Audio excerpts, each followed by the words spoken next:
Nah, selanjutnya kita akan belajar mengenai distribusi normal.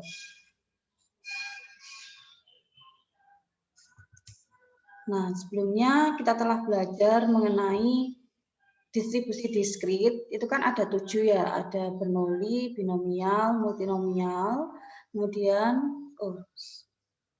yang keempat Poisson, hipergeometri, geometri, dan binomial negatif, ada 7.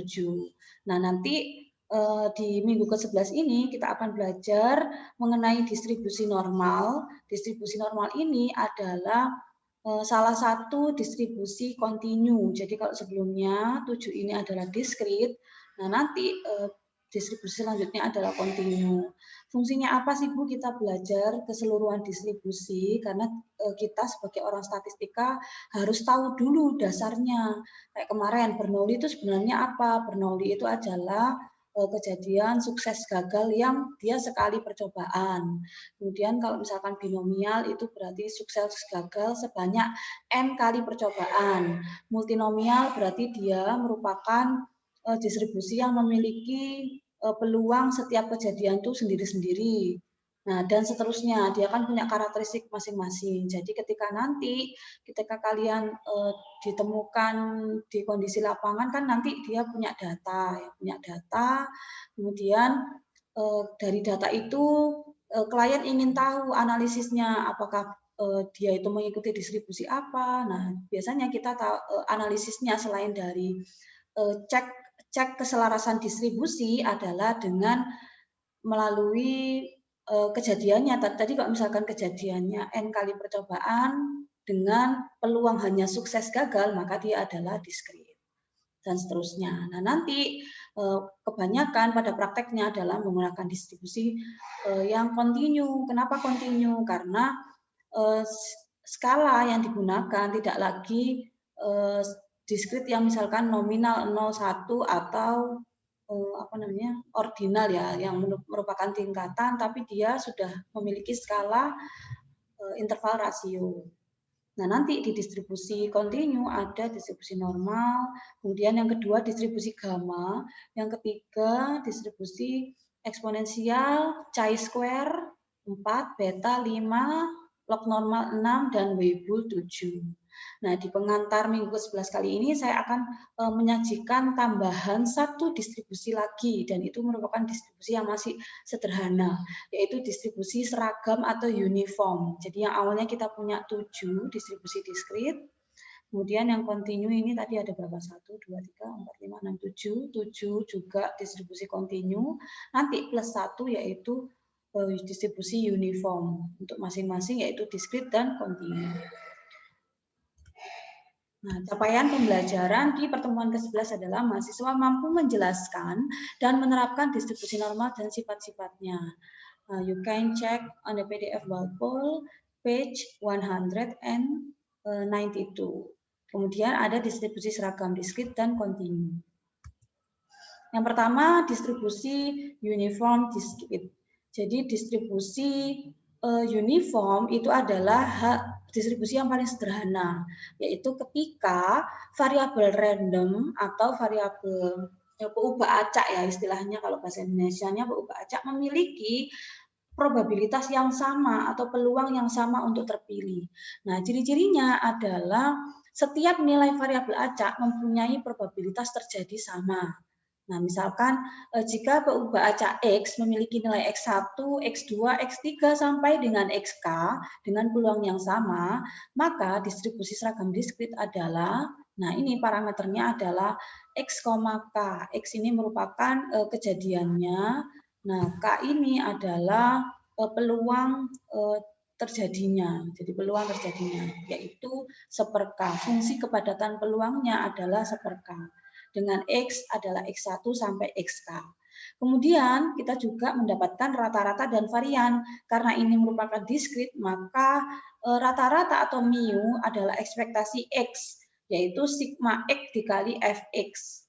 Nah, sigma X dikali Fx-nya adalah 1/K, sehingga kita dapatkan mu adalah sigma Xi per K. Nah, sigma Xi per K. Kemudian untuk variannya, yaitu ekspektasi X dikurangi ekspektasi X dikuadratkan, maka X min mu kuadrat dikalikan dengan Fx. Jadi X min mu kuadrat per K, atau sigma Xi min mu kuadrat per K.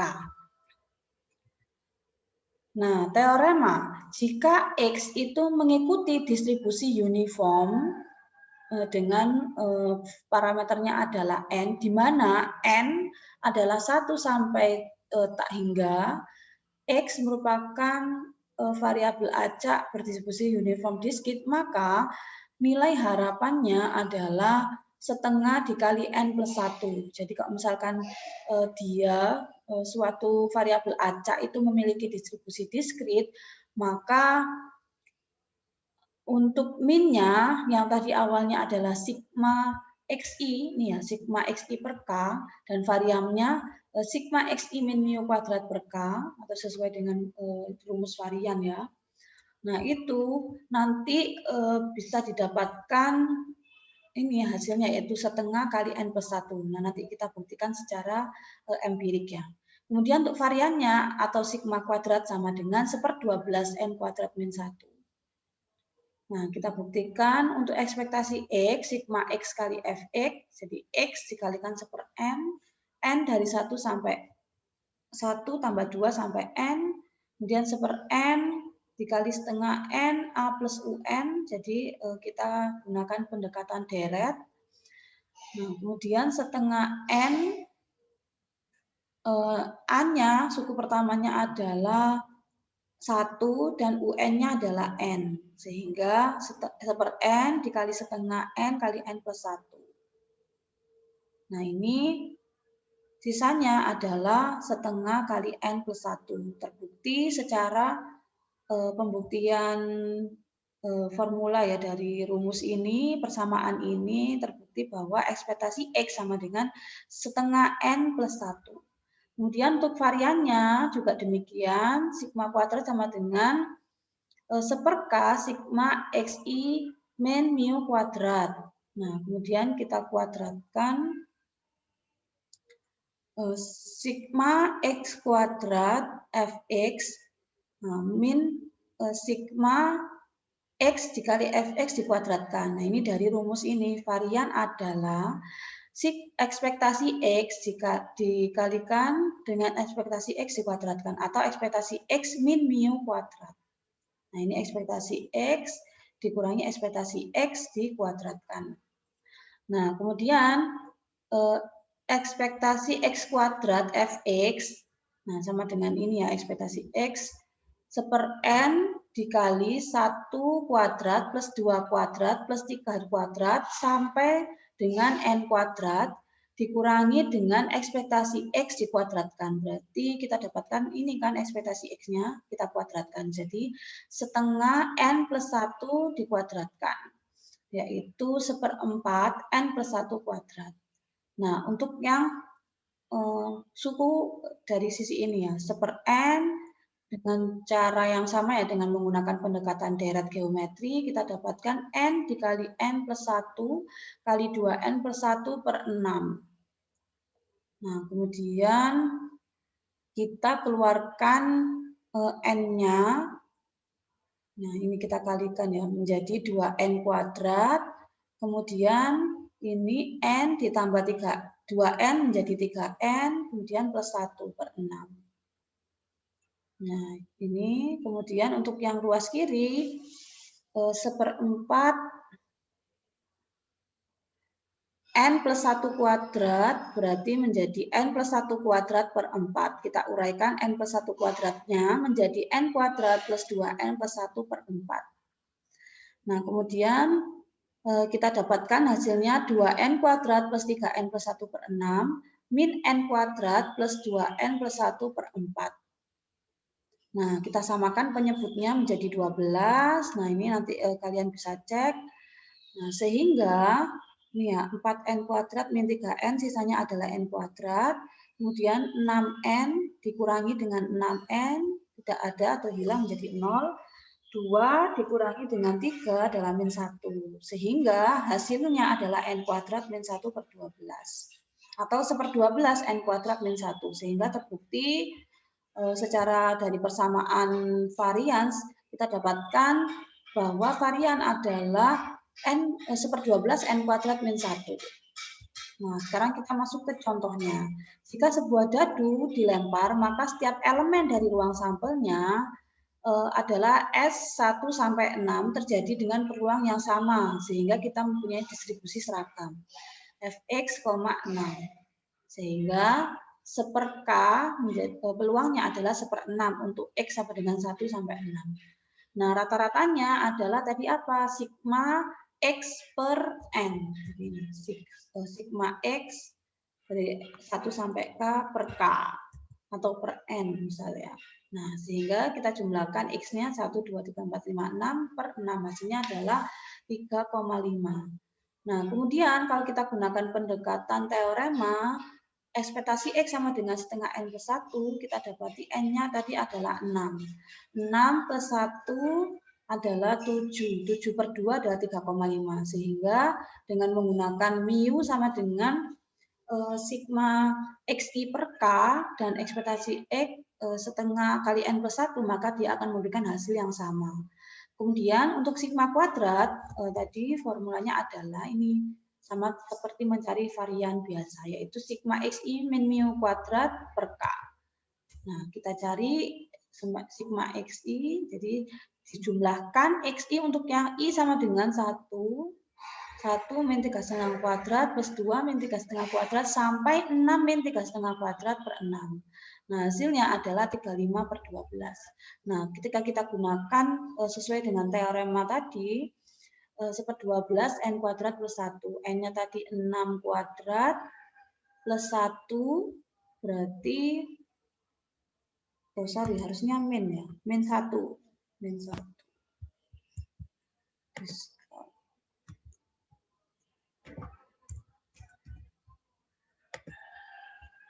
Nah, ini 6 kuadrat adalah 36 dikurangi 1 sehingga terbukti hasilnya adalah 35/12. Nah, kemudian distribusi uniform kontinu. Jadi distribusi seragam kontinu adalah distribusi peluang kontinu yang paling sederhana dengan fungsi kepadatan peluang adalah variabel acak yang kontinu terhadap X pada selang A sampai B. Jadi kalau digambarkan kurva fungsi padat peluangnya adalah dari titik A sampai titik B dan dia secara kontinu. Sehingga fungsinya atau peluangnya atau fungsi kepadatan peluangnya adalah 1/B min A. Dengan fungsi kumulatif dia akan bernilai 0 ketika X kurang dari A, di sini akan bernilai 0, dan bernilai 1 ketika X lebih besar sama dengan B. Dan X kurang dari A adalah X min A per B min A. Nah, ini ada kasus khusus jika A sama dengan 0 dan B sama dengan 1, maka distribusinya disebut sebagai distribusi uniform standar atau distribusi seragam baku. Dilambangkan dengan U 0,1. Sama halnya dengan distribusi normal standar kan ada yang normal 0,1. Nah, untuk distribusi seragam juga memiliki kasus khusus yaitu uniform 0,1.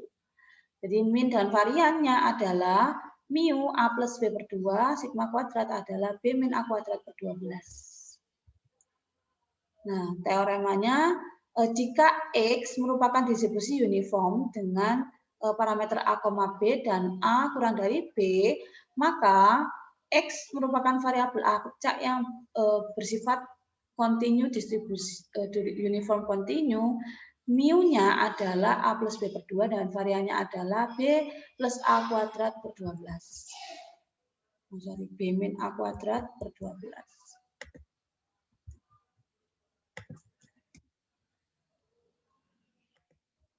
Nah, berikut ini merupakan pembuktiannya. Ekspektasi X sama dengan mu. Nah, kalau sebelumnya untuk distribusi diskrit, itu kita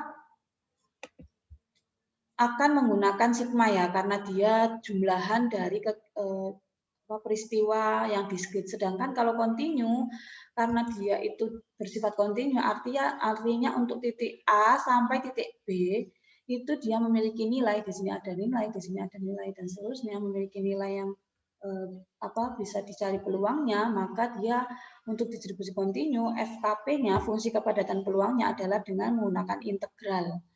Integral min tak hingga sampai tak hingga X dikali Fx. Nah, integral A sampai B X kali Fx. X-nya tadi apa? X dan Fx-nya adalah ini seper B min A. Nah, kemudian dx berarti seper B min A, konstantanya kita keluarkan, integral dari X, yaitu setengah X kuadrat, pangkatnya naik. Kemudian seper B min A, setengah X kuadrat, sama dengan seper B min A. Nah, ini kita masukkan X kuadratnya adalah A sampai B, berarti B min A kuadrat. Kemudian seper B min A setengah B min A kali B plus A itu sama dengan B min A kuadrat. Nah, B min A-nya bisa kita eliminasi, sisanya adalah setengah B plus A, sehingga terbukti. Begitu juga untuk varian, ekspektasi X min mu dikuadratkan. Nah, integral A sampai B, X kuadrat seper B min A, seper B min A kita keluarkan, kemudian integral kuadratnya adalah sepertiga X pangkat 3, kita dapatkan seper B min A, sepertiga B min A pangkat 3. Nah, kemudian karena varian adalah ekspektasi X dikurangi ekspektasi X dikuadratkan, maka untuk ekspektasi X kuadratnya adalah ini ya, seper B min A, sepertiga B min A pangkat 3, min ekspektasi X dikuadratkan, setengah B plus A kuadrat. Nah, ini nanti kalian bisa cek, sudah saya berikan tanda. Nah, untuk B min A ini bisa dieliminasi, kemudian yang kotak biru kalian jumlahkan dengan kotak biru, sehingga terbukti bahwa 1/12 B min A kuadrat. Nah, kita masuk ke contoh soalnya. Misalkan, ruang konferensi besar di perusahaan tertentu dapat dipesan tidak lebih dari 4 jam. Nah, dengan asumsi konferensi itu panjang dan pendeknya sering terjadi, sehingga dia dikatakan memiliki peluang yang sama. Sebenarnya dapat diasumsikan bahwa panjang X memiliki distribusi seragam. Nah, ini ada keterangan secara tertulis bahwa untuk kejadian penyewaan ini ya, penyewaan ruang konferensi besar ini adalah memiliki distribusi seragam dengan interval 0 sampai 4. Nah, pertanyaannya, berapakah fungsi kepadatan peluangnya? Maka Fx adalah seper K. Nah, atau seper N. Ini 0 sampai 4 menjadi seper 4. Nah, kemudian yang kedua, berapa peluang bahwa konferensi tertentu berlangsung setidaknya 3 jam? Maka kita cari peluang X lebih besar sama dengan 3. Jadi mulai dari 3 sampai 4, integral 3 sampai 4, seperempat dx. Nah, nanti berarti seperempat X ya. Nah, X-nya kita masukkan 4 dan 3. Seperempat kali 4, kemudian seperempat dikalikan 3. Maka hasilnya adalah seperempat. Contoh lainnya, waktu seseorang menunggu datangnya pesawat di sebuah bandara itu antara jam 8 sampai 10 dengan berdistribusi uniform. Berapa probabilitas seseorang menunggu kurang dari sama dengan 30 menit dari jam 8? Nah, penyelesaiannya adalah interval 8 sampai 12 adalah 120 menit. Maka kita nyatakan A atas batas bawahnya adalah 0 dan batas atasnya adalah 120. Nah, peluang kurang dari sama dengan 30 adalah integral 1 sampai 30 seper B min A. Nah, hasilnya adalah 0,25. Kemudian untuk yang lebih dari 30 menit berarti kita cari peluang X lebih besar 30. 1 min peluang kurang dari sama dengan 30. 1 dikurangi 0,25 yaitu 0,75. Nah, ini dari kasus ini kita bisa mendapatkan perbedaannya. Kalau kita dapat di kasusnya kontinu ini misalkan waktu jam ini kan dia memiliki distribusi yang kontinu, maka dia adalah salah satu kasus yang kontinu.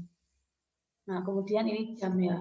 Kalau yang contohnya diskrit adalah dadu. Jadi kejadiannya itu diskrit. Kalau misalkan tidak mata 1, mata 2, mata 3, mata 4, tidak mungkin terjadi kejadian dadu dengan mata 1,5 atau 1,8 dan sebagainya. Nah, sekarang kita masuk ke distribusi normal. Jadi, the most important continuous probability itu adalah distribusi normal. Kenapa dia merupakan important? Karena banyak atau beberapa distribusi, misalkan yang awalnya diskrit itu dibawa ke kontinu. Atau beberapa yang dia merupakan distribusinya kontinu itu bisa dengan menggunakan pendekatan normal. Misalkan binomial. Binomial itu misalkan dia kan ada dia punya apa namanya, parameternya adalah n, p. Jadi peluang dan kejadian, banyaknya kejadian.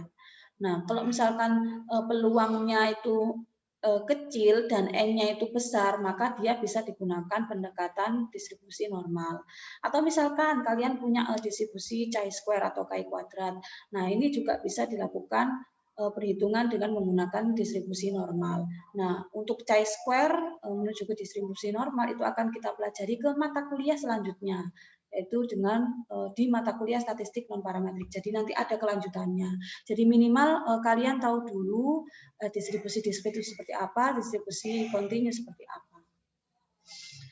Nah, kemudian kurvanya adalah seperti lonceng dan dia memiliki parameter yaitu mu dan sigma untuk kejadian X. Jadi X menyatakan kejadiannya, karena dia kontinu maka dia akan mengikuti distribusi seperti lonceng. Nah, contohnya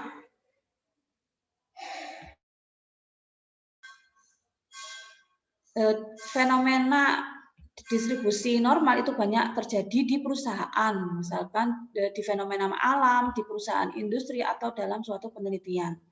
Misalkan ingin diketahui apa ini? Nah, tentang apa namanya, studi curah hujan. Nah, itu kan dengan mengikuti distribusi normal. Atau dan beberapa kejadian yang lainnya. Nah, seringkali kita menggunakan distribusi normal itu untuk pengecekan error. Nah, pengecekan error digunakan distribusi normal. Nah, untuk sejarahnya distribusi normal itu dia pertama kali didevelop atau dibangun oleh Abraham de Moivre. Nah, yang menyatakan equation matematik atau persamaan matematik dari kurva normal.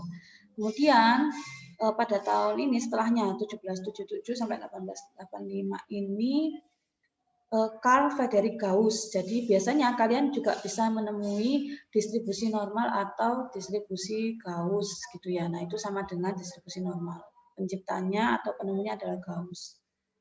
Nah, dari mathematical equation itu dia melakukan repeat ya, melakukan perulangan kembali dengan kuantitas yang sama sehingga dia memiliki ini distribusi yang berbentuknya seperti lonceng. Nah, ini dikatakan sebagai normal variabel random. Jadi kalau Abraham ini sampai pada mathematical equation, nah Gauss ini sampai pada dia meripit pengukurannya, jadi N-nya, makanya dia distribusi normal itu N-nya biasanya besar ya, N lebih besar 30, lebih dari 30. Nah, itu maka dia akan semakin menunjukkan kurva yang semakin halus atau garisnya ini semakin lonceng, membentuk lonceng. Sehingga kemudian kita dapatkan dua parameter dari distribusi normal adalah mu dan sigma.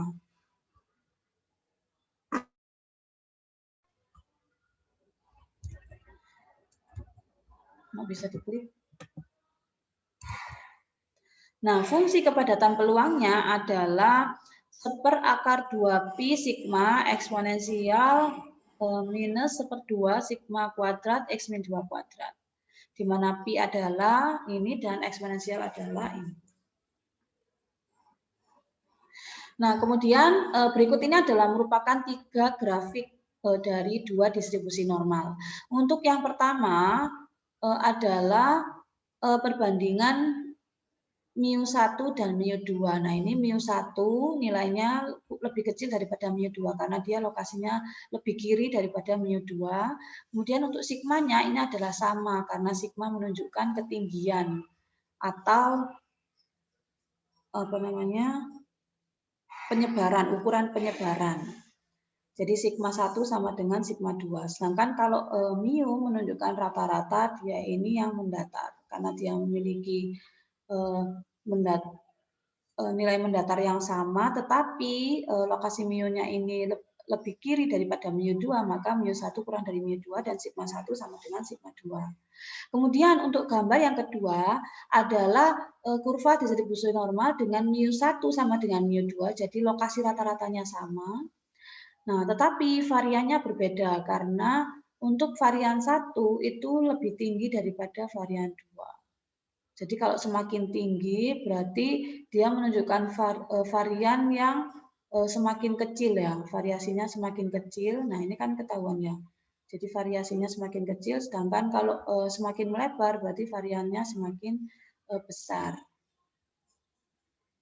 Kemudian untuk gambar selanjutnya adalah distribusi normal. Nah, ini mu1 kurang dari mu2 dan sigma 1 sigma 1 kan dia lebih kecil ya karena lebarnya lebih kecil, sedangkan sigma 2 lebarnya lebih besar. Sehingga sigma 1 kurang dari sigma 2.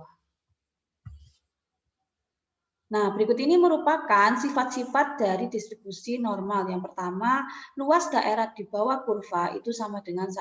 Jadi integral fx dx sama dengan 1. Yang kedua, fx lebih besar 0 untuk x mulai dari min tak hingga sampai tak hingga. Yang ketiga, kedua ujung normal mendekati asimtot sumbu datar bila x bergerak menjauhi mu dan baik ke kiri maupun ke kanan. Jadi dia kan simetris ya. Untuk ke kiri dia semakin asimtotnya mendekati sumbu datar, ke kanan juga semakin mendekati sumbu datar. Nah, limit fx sama dengan 0 untuk x menuju tak hingga dan limit fx sama dengan 0 untuk x menuju min tak hingga. Yang keempat, kurva setangkup terhadap sumbu tegak melalui rata-rata x sama dengan mu. Jadi fx plus mu sama dengan fx min mu. Kemudian yang kelima, modus atau titik pada sumbu datar memberikan nilai maksimum kurva. Nah, biasanya titik X bar dan modus itu dekat ya. Dan titik tertinggi berarti menunjukkan dia modusnya. Yang keenam, kurva memiliki titik belok pada X plus minus sigma. Cekung dari bawah bila mu min sigma dan cekung dari atas apabila mu plus sigma. Nah, titik beloknya. Kemudian ragam atau rata-rata peubah acaknya adalah mu dan ragamnya adalah sigma kuadrat. Nah, berikut ini merupakan pembuktian ya untuk mendapatkan apakah benar bahwa rata-rata dari distribusi normal adalah mu. Dan rata-rata dan variannya adalah sigma kuadrat. Nah, ini integral dari x kali fx. Nah, x-nya dikalikan fx. Kemudian kita misalkan agar lebih mudah untuk menyelesaikan matematika statistiknya, maka x min mu per sigma itu kita misalkan t. Sehingga x sama dengan sigma t plus mu dan dx atau diturunkan terhadap x, dx per dt adalah sigma.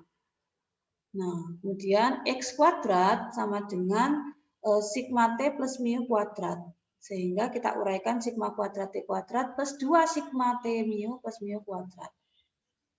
Nah, ini kita kembali, ekspektasi X adalah seperakar 2 pi sigma integral. Nah, X-nya adalah ini ya, sigma t plus mu eksponensial min setengah. Nah, ini tadi sudah kita nyatakan dalam t kuadrat. Nah, ini sigmanya saya coret. Sehingga sisanya adalah ini ya, setengah dikalikan sigma, kemudian nanti setengah dikalikan mu. Sigma per akar 2pi, nah ini T eksponensial min setengah T kuadrat dt plus, nah ini perkalian sisi yang kedua, ruas yang kedua yaitu mu per 2 sigma integral eksponensial min setengah dt. Nah kemudian sigma per akar 2 mu integral T eksponensial dt itu sama dengan mu. Nah ini nanti kalian bisa uraikan untuk integral dari seper akar 2pi eksponensial min setengah T dt. Nah kemudian kita misalkan lagi untuk penyelesaian yang ruas pertama ini, setengah T kuadrat sama dengan Z, sehingga T dt sama dengan dz.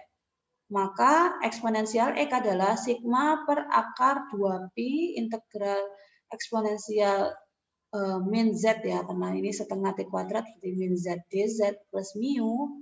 Nah kita masukkan min mulai dari min integral min tak hingga sampai tak hingga, maka dia hasilnya adalah 0.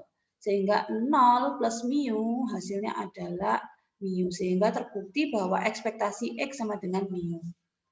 Nah, berikutnya adalah untuk varian. Nah, untuk varian kalian bisa cek per barisnya sehingga terbukti bahwa untuk varian dari distribusi normal adalah sigma kuadrat. Contoh 1 distribusi normal. Diketahui suatu distribusi normal dengan mu sama dengan 50 dan sigma sama dengan 10. Hitunglah peluang bahwa X mendapatkan nilai antara 45 sampai 62. Jadi ditanya peluang X antara 45 sampai 62. Integral batas bawahnya 45, batas atasnya 62, seper 10 akar 2pi eksponensial. Nah ini. Nah kan karena cukup sulit ya kalau misalkan kita menyelesaikan dengan menggunakan eksponensial, maka kita bisa gunakan pendekatan X bar min mu per sigma. Nah sehingga peluang X dari 45 sampai 62 adalah peluang 45 X bar atau X min mu per sigma, X-nya yaitu 45 min 50 per sigma kurang dari Z X min mu per sigma. Nah ini harusnya 10 ini. Sigmanya 10. Nah sehingga 45 min 50 min 5 bagi 10 adalah min 0,5. Kemudian 62 min 50 per 10 adalah 1,2. Sehingga kita dapatkan peluang Z kurang dari min 1,2 dikurangi peluang Z kurang dari min 0,5. Nah ini kalian bisa cek di tabel. Di tabel untuk peluang Z kurang dari 1,2. Nah ini Z, kita cari di Z 1,20. Sehingga kita dapatkan nilai Z-nya atau nilai peluang Z-nya adalah 0,8849. Kemudian untuk peluang Z minus 0,5, kita ini sebenarnya ada Z-nya, header-nya. Nah ini 0. Nah hasilnya adalah min 0,3085. Sehingga min 5764. Atau kalian bisa menggunakan Excel sama dengan norm distribution dari 1,2 atau 0,5.